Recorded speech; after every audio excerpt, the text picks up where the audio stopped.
applied ethics. Now, simply put, applied ethics is the application of ethical theories or ethical concepts and ideas to the day-to-day issues. That is applied ethics, or application of meta-ethical concept and normative ethical theories to any sphere of life is applied ethics. At the end of the day, we are mostly concerned about applied ethics or how ethics was applied in a particular society. ठीक है? And you can understand that चाहे normative ethics बोलो, चाहे meta ethics बोलो, चाहे applied ethics बोलो, या चाहे descriptive ethics बोलो, these all divisions are created for our own convenience. Actually, everything is intermingled, isn't it? Applied ethics will have an impact on the description of ethics in the society. Say yes or no? And the description of ethics will have a lot of things to draw from normative ethics. And normative ethical theories are built on meta-ethical concepts. So, meta-ethics, normative ethics, descriptive ethics, applied ethics, ये हमारे लिए तो ठीक है कि हम उसको divide कर रहे हैं. But actually, the greater understanding is we should concentrate on ethics. And these are the 4 dimensions of ethics. If you are studying ethics in a particular society, will you only stop at the description of ethics? Or will you also try to find out what are the normative theories that are inspiring the people? What are the meta-ethical concepts? What are the meta-ethical views of the people? How people are applying ethics in their day-to-day life? You will be interested in all of that, isn't it? So that's why bifurcation of ethics into these steel-framed silos would be a very bad thing. Why are we doing it then?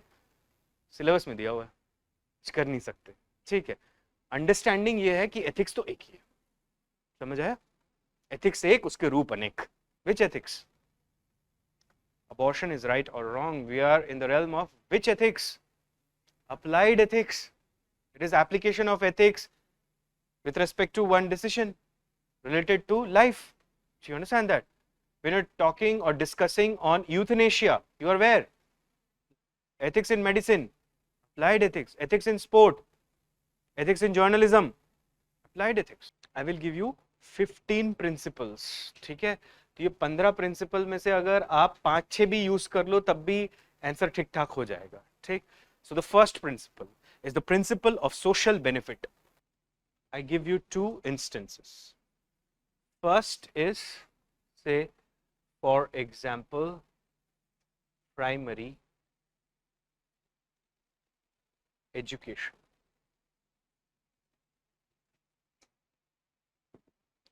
And second is, say, for example,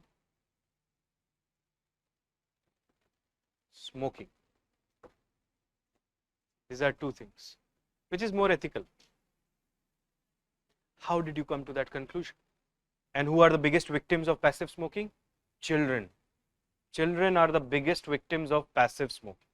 You understand that? Now, there is something called externality. We use this concept also in economics. There is something called positive externality and negative externality. Externality means your actions, what kind of impact it is having over the society. If the impact is positive or it is benefiting the society, then we say that the action has positive externality. Otherwise, we say that the action has negative externality if it is hurting the society. Do you get it? Primary education, will it benefit the society in any way? How?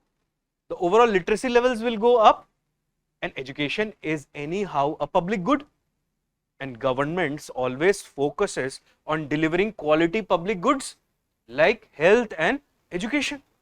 Do you understand that? So the first principle is the principle of social benefit that you have to see, that what impact the particular action is having on the society. Now let's take it, say for example, to a particular applied area. Think of this. Have you heard about this? Paid news.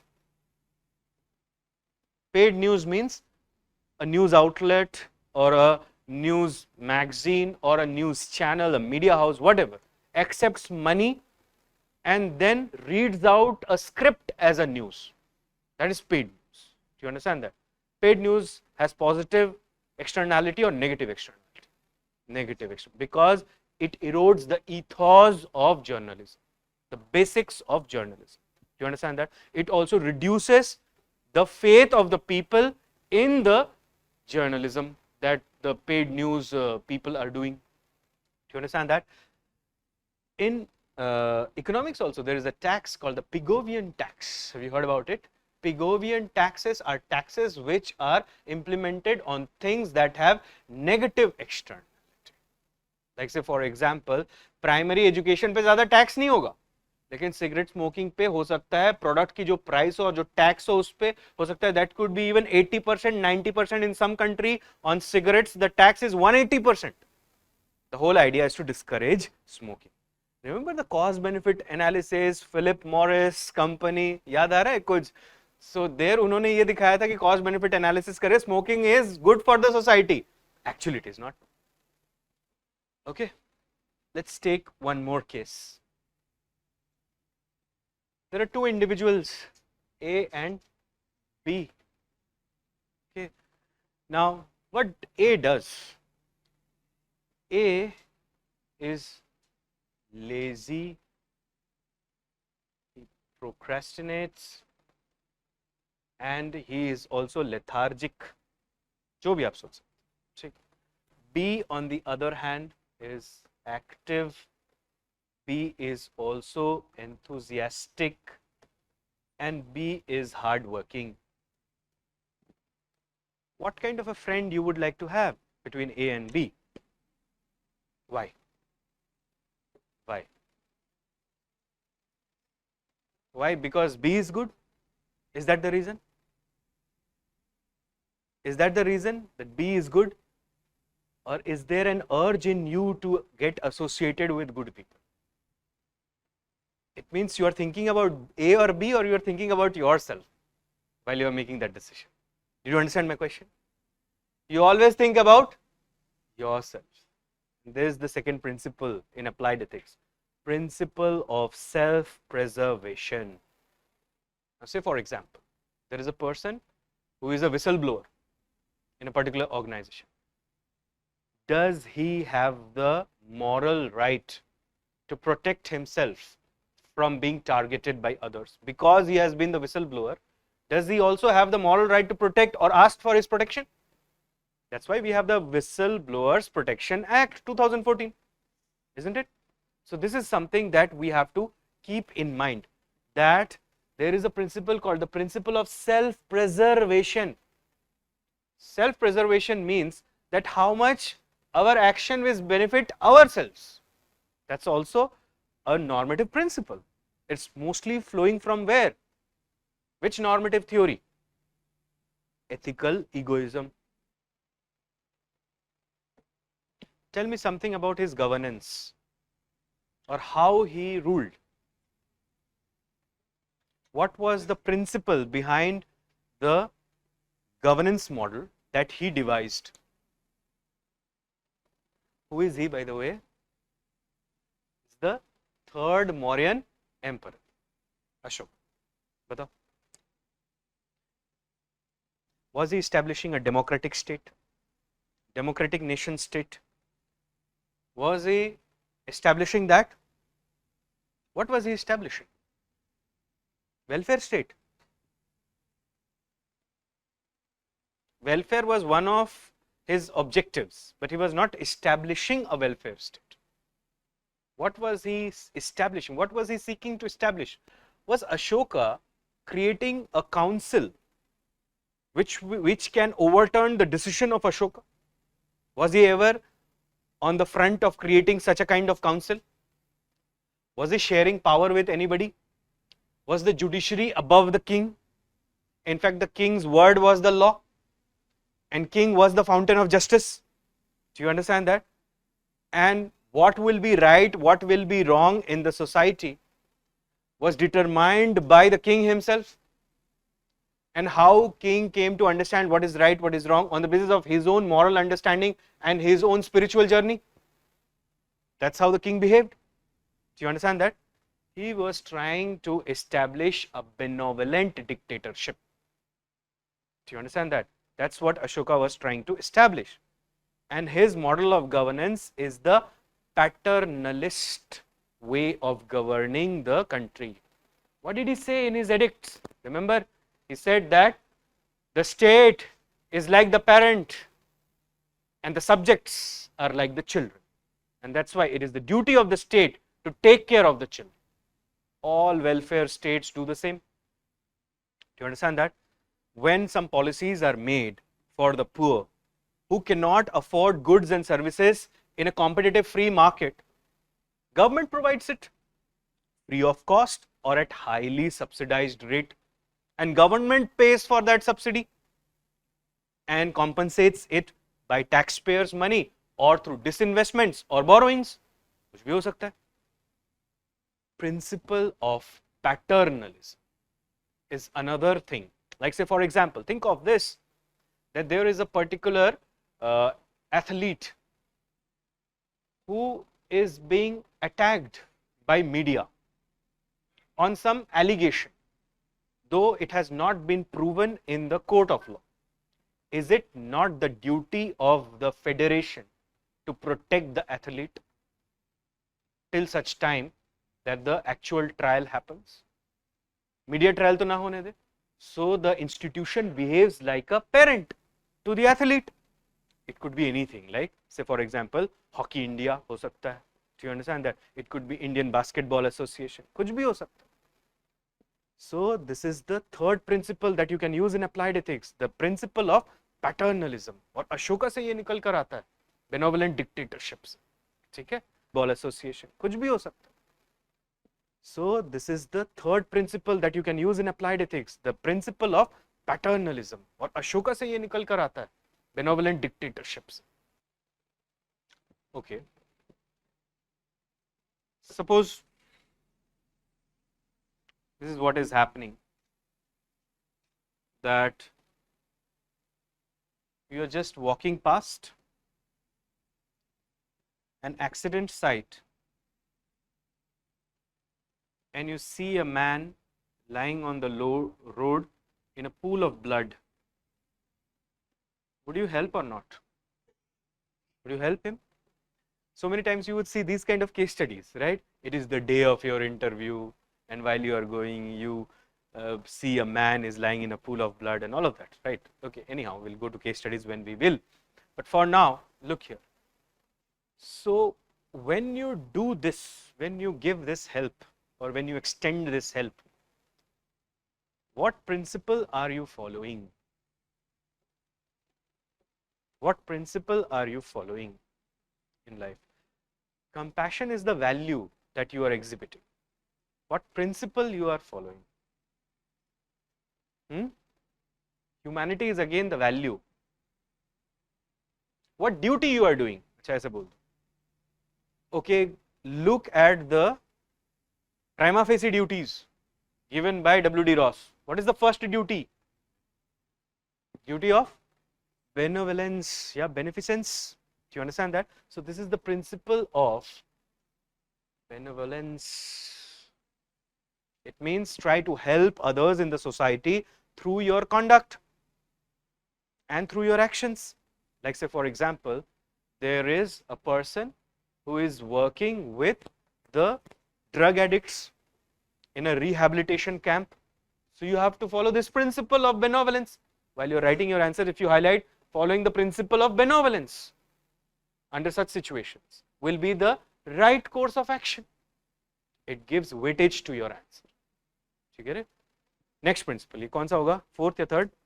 Fourth लिखो. Principle of benevolence. Principle of benevolence. You are an IAS officer. सोच तो लो पहले. Just imagine on one day, one fine day, there is a person who comes to your office and he says that, sir, madam, whatever the case may be, if you can help us get this government project, we can help you in your promotion, or we will give you a plum posting. Okay, because we have political connections because we belong to XYZ political party. What would you do? Keep a record of it. Then obviously you have to inform that whatever you are extending is illegal and it is going beyond the code of conduct that I have to follow. So I warn you not to repeat this. If you repeat, then I shall have the authority to take necessary action upon you. That should be the next step. Then you have to submit the report to your superiors that such kind of an incident has happened. You should not stop there. You should then investigate how many such incidents have happened or there is a propensity of happening of such incidents. Frequency kitni hai? Tendency kitni hai? And what are the loopholes in the system? Why these things happen? Do you get it? It means at every stage you have to uphold what? Rule of law. That's the next principle. Principle of legality. Next principle. Principle of lawfulness. There is a kind of say sale going on. It's a sale which is going on, and suppose it says that first come, first serve. First come, first serve. ऐसा कुछ लिखा हुआ है, ठीक है? And suppose everybody is out there in a queue to get the benefits of the sale. And the queue started 5 a.m. in the morning. It's almost like say 1 p.m. The store has announced that the sale will continue till 6 p.m. Do you get it? You do a kind of calculation in your head. The average time per person is taking to go inside and come outside with the stuff. And whoever is coming outside, they have a big smile on their face because it's a big sale that's going on, right? You make a count and you say that मेरा chance जो है वो 7:30 बजे आ रहा है, इस हिसाब से 6 बजे तो सेल ही खत्म हो जाएगी. तभी कोई आता है आपके साइड में और बोलता है कि there is another door here from this side. Would you like to enter? What will be your response? What will be your response? Generally what people would do? वो तो तुरंत लाइन छोड़ देंगे कि कहाँ है बताओ दो, वहाँ चले जाएंगे. And if he says कि हाँ जा तो सकते हो आप लेकिन कुछ लगेगा, होता है ना, ये क्यू तोड़ते हैं ना लोग. If you break the queue, what principle you are violating? Do you understand my question? If you are breaking the queue, what are you doing to yourself? Okay, bhul jao, principle. What are you doing to yourself when you decide to break the queue and you go and enter the store from a back door? But what wrong you are doing to yourself? You are demeaning yourself. You are degrading yourself. Do you understand that? You are highlighting to that person ki here is this man, me, who cannot stand in the line of justice. कि मैं इतना week हूं morally कि मुझे थोड़ा सा temptation दो, मैं भूल जाता हूं अपने एथिक्स. कि मैं इतना कमजोर कि मैं तो एक सेल पे बिक गया. समझ आया? You are breaking your integrity. Integrity is that value where you do not degrade yourself under any situation. You stick to your values under all circumstances. You do the right thing even when nobody is watching. That is integrity.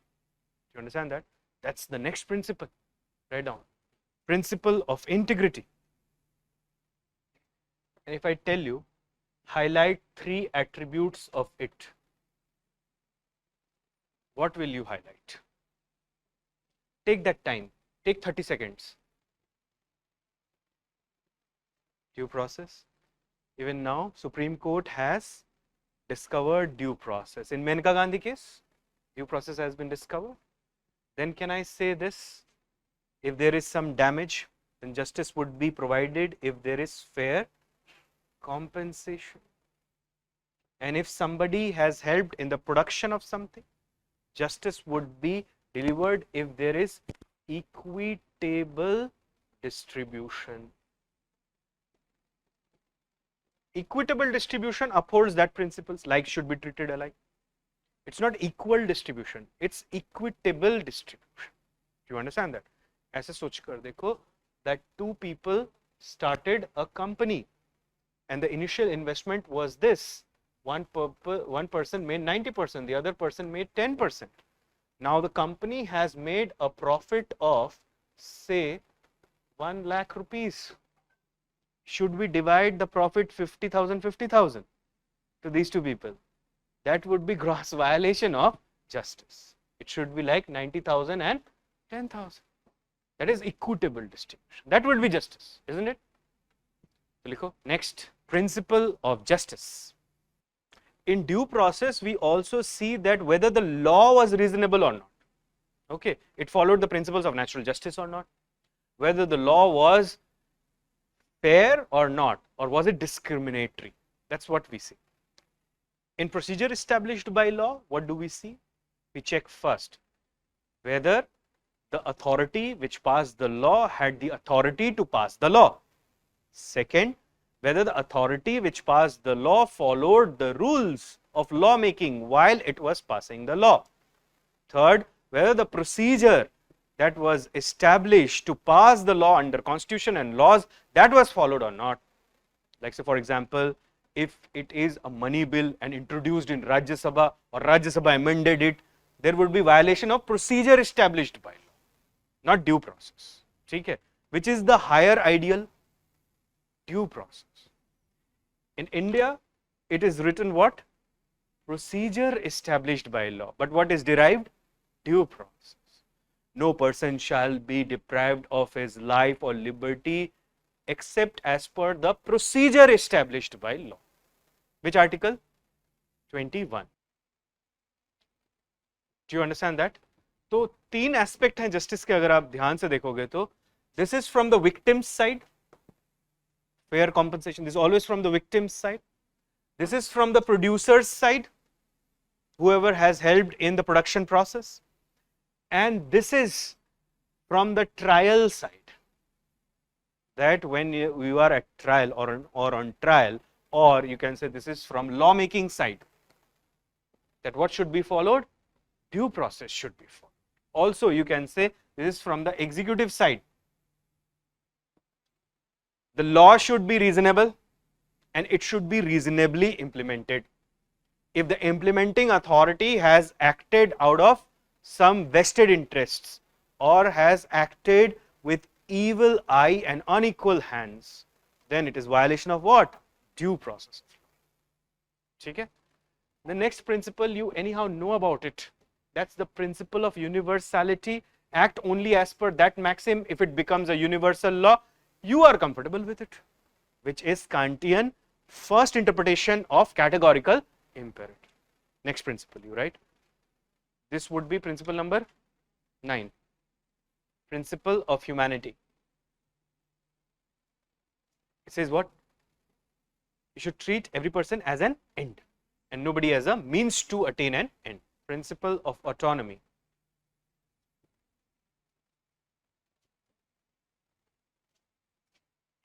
Okay, forget about the principle of autonomy. Just tell me, what do you understand by autonomy?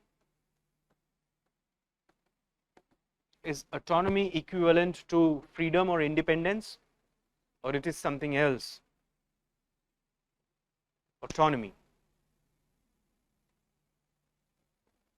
Have you heard about autonomous institutions? What does that mean? See, autonomy is complete control. Over what? Over your decisions, your activities, as well as your own existence. Like say for example, physical autonomy means you have the autonomy over your body. You understand that? That's the first phase of autonomy. Thereafter you have the other kinds of autonomy. Do you get it? And autonomy is often required to protect privacy, isn't it? Like say for example, if ISRO is not an autonomous institution, how can it protect the secrets like it has with respect to say rocket propulsion technologies? In fact, it's an expression, combination of two words. You have to say, what do you understand by this?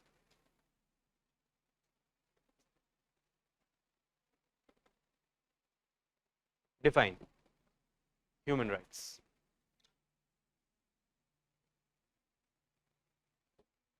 How do you define human rights? The rights available to human are human rights. Don't give that kind of a definition. Are they same? Humans have more rights than animals. Do you think that? Okay. आपने ये देखा होगा, आपके साथ भी होता होगा ये, that I know the food is not great here in Old Rajendra Nagar, maybe at times. So what happens is that you have your tiffin service or something like that. See, I'm not attacking any tiffin walas, okay? I'm just giving an example. So what happens is sometimes you don't like the food. You don't eat it. हो सकता है tiffin रखा हुआ है, रखा ही हुआ है, वो आप खाते भी नहीं हो उसको. Then what do you say? The food got wasted. Don't you say that? Let's inquire. Is it really wasted? Are the microorganisms not feeding on it? Do you understand that? Waste कैसे हुआ? Waste means that when nobody got anything of it. The microorganisms definitely got something of it. Even if you throw it in garbage, it would be dumped somewhere where there will be some kind of biodegradation of the food. So the food is not wasted. फिर भी आपने क्या बोला? The food got wasted. Do you get it? Why? Because you have an anthrocentric view of the world. आपको लगता है you are at the center of the universe, of your universe. Do you understand that? So that's why you see that because of this notion, whether this is right or not, we'll talk about this and we'll see that how Peter Singer has to comment something on this, but later on, all of that. But this notion that we are special have given birth to this human rights as if to distinguish it from animal rights. Do you get it? Freedom of speech and expression is a part of the overall settings of human rights. See, human rights are those rights which are necessary for you to live a dignified life.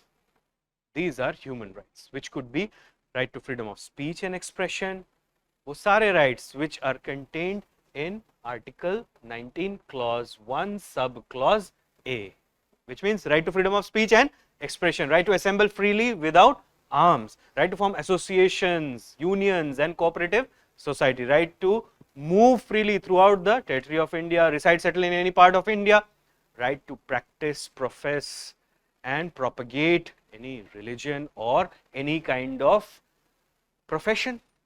Also the right to property is a human right. Do you understand that? Right to property was a human right. It remains a human right. In fact, American constitution में अगर आप जाओगे तो वहां पे तो categorically highlighted है that right to property is inalienable, it can not be taken away. You understand that? You can always put constraints over it, but snatching it all together maybe was not such a great decision by the Indian Parliament in 1978, completely abolishing it from the set of fundamental rights. Because if you wanted to put constraints, कल के दिन तो right to life भी हटा देंगे, बोलेंगे it is also not required. You can always put constraints, but complete removal is an extreme step. If that would have been the case, do you think that the people who were in the Constituent Assembly, those who made the Constitution, were lacking genius, or they were less qualified than those who were sitting in the Parliament in 1978? What do you think? Those were the freedom fighters. They never thought of removing right to property. How did you do that? Do you get it? So there should not be any surprise if right to property comes back into the Constitution as a fundamental right.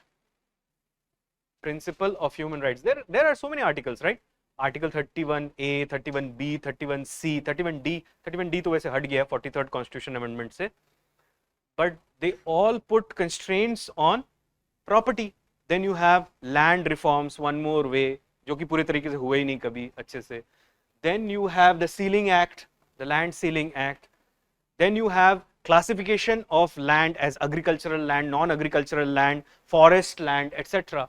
Then there is the Forest Act. So there are so many ways to curb or to put right to property under constraints, and that is what the makers of the Indian Constitution envisioned. कल के दिन तो आप ये बोलोगे कि freedom of speech and expression भी hurdle बन रहा है, तो उसको भी हटाओ फंडामेंटल राइट्स से. तो क्या क्या हटाते रहोगे? You get it? और दो जगह इंश्योर किया था makers of the Indian constitution ने. एक article 19 clause 1 sub clause F, right to acquire, hold and dispose of property, and then again in article 31 where it was said that property could be taken over and for that fair compensation will be paid by the state. So you can always curb property, but आपका घर भी तो आपका property है ना, ये register भी property है, ले लूं एग्जाम से पहले, समझ में आ रहा है? So then you are bereft of your human rights. मैं ये बोल सकता हूँ कि सारे रजिस्टर एक के पास नहीं रहेंगे, लेकिन ये नहीं बोल सकता किसी के पास नहीं रहेंगे. There is an ice cream seller, okay, and he's selling ice creams, and there is this man who steals one ice cream and is caught by the people in the society that what have you done, you are an ice cream stealer. That's what they are calling him. Now the society decides that he must be given some punishment. So after discussion, the society decides that for this crime, the punishment will be capital punishment, फांसी की सजा. If you are a part of that society, would you agree to this? There is no proportionality between the offense committed and the action taken to deliver justice. Justice should not be over delivered or under delivered. It should be delivered right amount. Remember, doing the right thing to the right person at the right time, in the right way, in the right amount is one principle of justice. Martin Luther King Jr. also talks about it, by the way. The whole thing here to be noted is that when you are taking any action, you cannot forget this principle of proportionality. कि जितना damage हुआ है compensation भी उतना ही होना चाहिए. Do you understand that? Like suppose ऐसा हो रहा था कि आपके घर के बाहर से कोई कार लेकर जा रहा था और कार से टक्कर मार दी आपके दीवार को, बाहर वाली दीवार को, वो गिर गया. अब आप बोल रहे हो कि मुझे बंगला बना के दो, I need a mansion. That's what you're saying. Nobody is going to heed any kind of ear to that. Do you get it? Next principle, right? Principle of proportionality. Suppose you were sitting for an examination and this is your seat. This is where you are sitting for the examination. And there is one more person who is sitting in the same bench, something like that. And you are struggling with 2 to 3 questions. Okay. But he or she is doing very well, by the way. So you have this feeling कि हाँ थोड़ा देख लेता हूँ क्या फर्क पड़ता है. तो आपने देख भी लिया थोड़ा सा, ठीक है, और आप लिखने भी लगे. What happened was that the invigilator caught you. The invigilator caught you. What will be your response? What will be your response? और वहां पे आपको पता लगता है कि 3-4 लोग और खड़े हैं, आप जैसे पहुंचते हो तो. And he says that one more person to be added into the blacklist will be debarred from all the future examinations, government examinations. क्या करो? अब लगेगा गलती कर दिया एक्सेप्ट करके. What should any moral person do under such situation? That's my question. And when I say moral, also think of rational, because Kant says what? Morality and rationality are actually the same thing. Under such situations, obviously, you cannot do anything. You can just pray. Best case में इससे ज़्यादा कुछ हो नहीं सकता आप. But obviously, on a more serious note, what you should do is, first you should admit to your guilt. Okay, and then you should follow the procedure, whatever the procedure is, because you have violated a kind of agreement, because you have signed the application form while you were applying for this examination. You have also read the instructions given in the admit card. You have also listened to the instructions that were pasted at the examination center and those that were iterated in the examination hall by the invigilator. You broke all those promises. There is a duty of promise keeping. Remember? You broke all those promises that you said. Every time you said, yes, yes, मेरा sign मैं दे रहा हूँ इस पे. Means you agree to that. You violated. So, इस case में आपको accept करना चाहिए. आपको फिर follow करना चाहिए जो भी. उसके बाद ऐसा होना चाहिए कि जब आप निकल रहे हो सेंटर से, आपको निकाल दिया तो आप इन्विजिलेटर को देख रहे हो, ऐसे कर रहे हो, ये करोगे क्या आप? That would be a further you can say lower self of you that you will exhibit at that moment. You should then work upon yourself, that why did I fall into that temptation? You should improve yourself. That's the next principle. Principle of self-improvement or self-development. Principle of self-development. This is the 14th one, I guess. Principle of utilitarianism.